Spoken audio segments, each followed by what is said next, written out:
Hello everyone, it's the Willing Red Fox and welcome to Skyblock Survival. So we actually have a massive problem. Now I'm just over here at the mega build. This looks like nothing's been going on, but I can assure you quite a lot of things have been going on that direction. But I don't want to show too much because this is just the beginning phase and I plan to make a massive video about this once the project's actually done. But for now, what we do need to look at is over this direction. At the current moment, doesn't look like much. However, if I go like this and then go to, what is it again, options, video settings, and then chunks, yeah, turn that all the way up, apply that, done, and come out. Things are starting to load in, and there we have it. Now, I think something went wrong when I recreated the world when it got corrupted, and I think it's starting to generate terrain out of where the normal terrain was being generated, if that makes any sense. See how the villagers down there, they're actually just pretty much on nothing? That is how the terrain would have been generated when I first did the world, but I feel like when I did the change, something went wrong, and you can kind of see that this is now happening where it's actually generating terrain, and by the looks of it, it looks like a savanna. And I'm just going to turn up my field of view for a quick second because I noticed there's a church that is just like literally sitting in the wall, which is quite funny. But because of this, it causes quite a lot of problems in the world. It means that I won't be able to generate no terrain whatsoever while continuing in this world. So I'm going to have to kind of retire this world. What I mean by that this is the new world. So what I was able to get done with the help of a friend of mine was actually move this build into a new world that has the generation the way it should be, and yeah, pretty much continue from there. Problem with that is I lose the original base. So the original base that was there is no longer. So that's a bit upsetting, but you see, because of my own idiocy, I actually allow this world to expand quicker than it should. You see, I put the nether paths of 1,000 blocks between each part, which made the world much bigger and just made the actual saving of the world a lot harder, given that there was a lot more information to be saved. So now we can kind of condense that using this world. Yes, I lost a few things along the way. For example, I've lost this mending villager I had in here. Why is it not? There we go. It's now a flame, so which is annoying. I don't know why that got reset. This has also been reset to projectile protection 2. This is now a bane of the arthropods, and this is just a bookshelf and some paper, which is a little bit annoying, but you know, can't really do anything about that. But with the change of the world, we can actually start by gaining a lot more in it. For example, we can actually now reduce the pathways, make it a lot easier to travel between two different areas. Like, for example, the pathway going down to 200 blocks rather than 1,000 blocks travel. That saves so much more time in regards to moving things around. And we can kind of consolidate everything to this one island for now and then move on to the next project. Oh, and just for continuity, so that you know what's going on, I've added a new sand farm in here, just so that that's on the side, so you can see that there. It's all got 4 things now rather than just the 2 duplicators. And of course, all the way down here, we have the actual chunk loader. So that way I can have the mob switch. So if we turn this off and go to a different area, we'll be able to use a mob farm. Can't use it here though, so we'll have to work something out there. And lastly, it just popped into my head. I've completely forgotten about the end. So not only have I lost the Enderman farm for the actual rebuilding my tools with the mending, I have also lost the shulker farm. So those 2 things are going to have to be reset up. Oh, I have to fight the Ender Dragon as well. Well, that's going to be a lot of fun, but that's for another day. It took a while to get this actually fixed and working out a solution that was best, and yeah, it was a pain in the ass.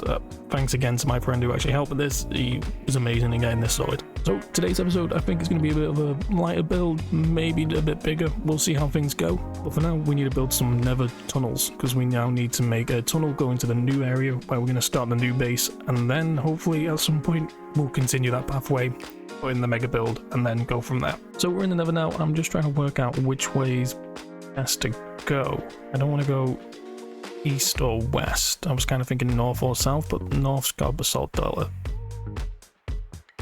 I thought he was after me for a second then. That actually freaked me out for a second. If we go that way, it'll be the basalt delta, which means we can't use a nether waste for a gold farm. So if we go this way, we can go into the nether waste, hopefully. Maybe enough just so we can get a gold farm in here. So if we build a pathway somewhere this direction, probably 200 blocks by I think 11 will do. And we'll see how that goes. But yeah, for now, let's jump into a time lapse.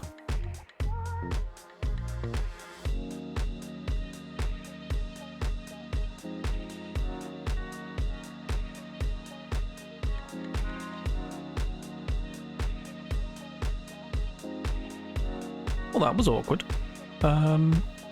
Yeah. I think I'm gonna have to start rebuilding that now. That's gonna be a lot of fun.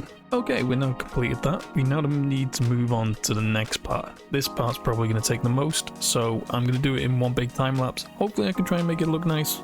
I'll see how it goes, but it's going to involve a lot of stone and a lot of dirt. So let's get that done.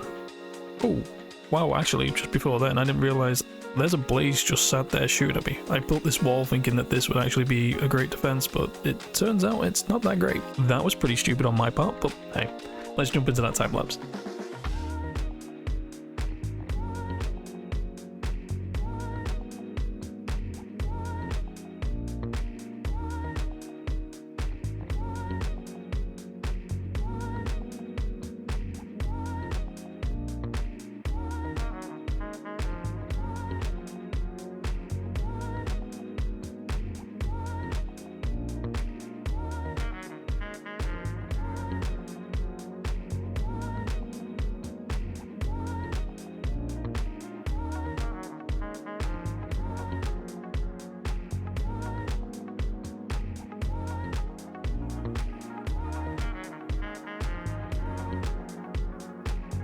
So as the sun sets, we've now just finished placing all the stone.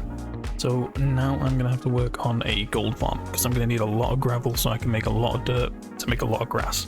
So let's get that worked on, get that built in. Now I'm not going to do a time lapse for that, just simply because I've done it in the past. Yeah, if you want to see it, go look at it in the previous video, you'll see it there. But yeah, I'm going to get it implemented now and hopefully make it look nice. Now that the farm's done, all we have to do is wait up here for a bit, see how much gravel we get, try and get as much dirt as possible from the gravel to coarse dirt to dirt, and then add some seeds from a custom data pack I have in this world so that I can add seeds to dirt to make grass. Let's get that done.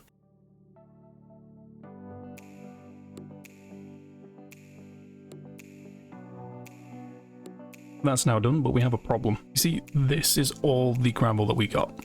Now, when I was actually building it, it took way more in stone to actually finish it, so I don't think that this is going to be enough, given that I had a full ender chest of stone to actually finish one part. So I'm going to have to do something different. As the sun rises, because that's perfect timing, that's something different is going to be facing the ender dragon, which I've already gone ahead and done, and actually building a collection farm for the gravel on the other side. So I'm going to jump into a time lapse, get that done, run it overnight. Hopefully I can make enough coarse dirt so I can make enough dirt to make grass. Once that's done, we can finish that top layer and get this episode done for the day. So I was an idiot and forgot to do a replay. So what I've done is I've reused the original sand farm from the previous world and put it in this one, because there's hoppers going all the way around the white carpet. So it should be able to pick up everything into one place, and it should be quick enough that it actually stores everything. So what I'm going to do is I'm going to run it, see what happens, and yeah, come back in an hour.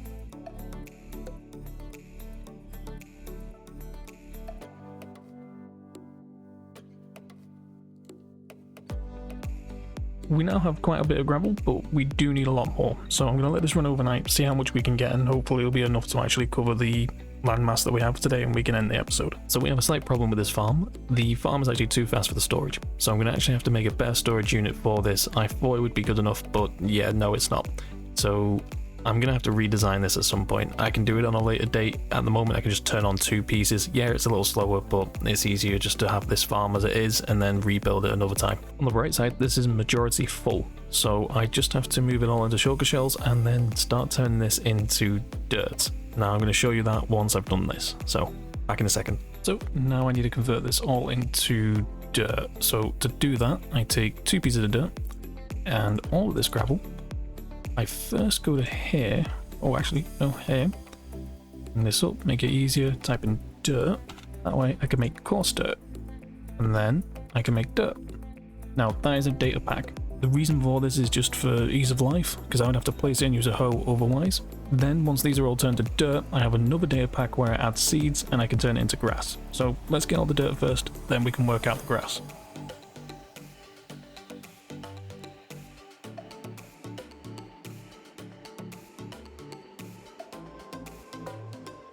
So the method I originally planned doing is not going to be a quick one. It's taken this long just to do that many. I still have all this to do. So if this is going to be in the future, it's going to take so long to actually do. So why don't I try and work out a farm using the autocrafters, see what we can do from there. Okay, after a while I've designed this. So it's a shulker unloader on top, going into a custom coarse dirt into dirt farm and then straight into a shulker loader. So we should see dirt come out of the bottom here. All I have to do first though is I have to come up here because I have to set the actual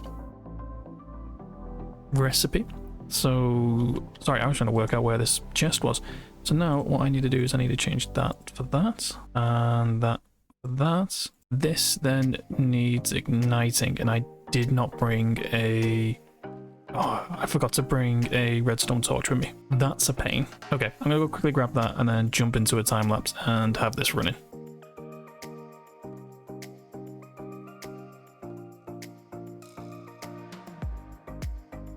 Okay, so this was actually a complete failure.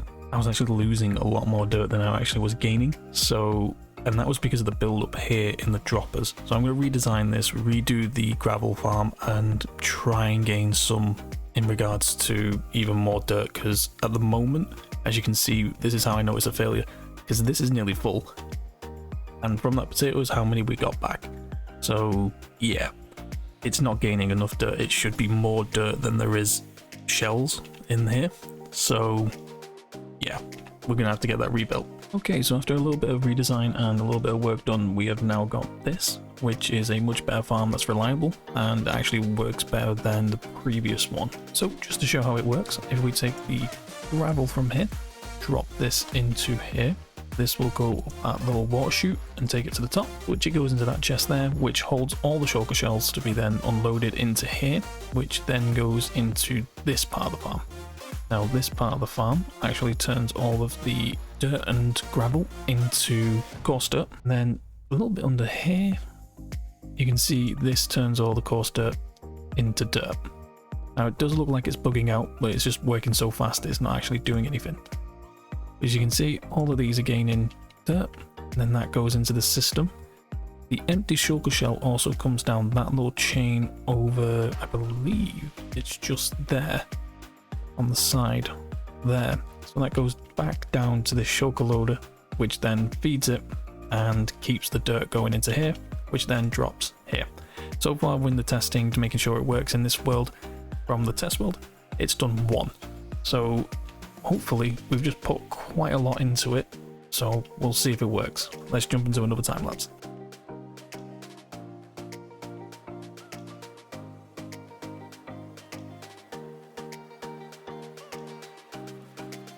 So I've just let it run for an hour and we've gained what looks to be 5 shulker shells. Yeah, just 5 shulker shells of dirt, which is pretty good given that I didn't have to do anything and I could just let this run overnight. Yeah, I don't like doing that in my videos, but I'm gonna have to do it with some things, and that seems to be the best way really. So I'm gonna let it run for a little longer. I'm hoping to get a little bit more than just this, because then we can actually gain quite a lot of dirt. I think I need at least 2 chests, double chests worth. So let's let it run and see how many more we can get, and then I need to work on the seed farm. So I'll jump straight into a time lapse for that and get that done.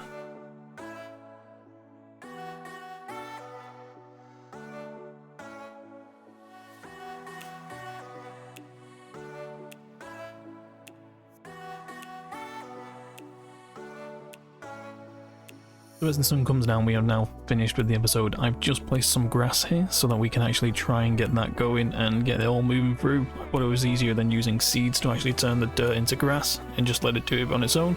I should have really placed this at the beginning, that way it could have spread while I was doing it. That way I could have got a lot more grass done within the time frame I had. But for now, that's the end of the episode. So today we've actually started a new base, we've been able to save the world from being corrupted again, and hopefully that won't happen again. But yeah, we'll see how this base grows, and I think that'll be the next couple of episodes. So, until next time.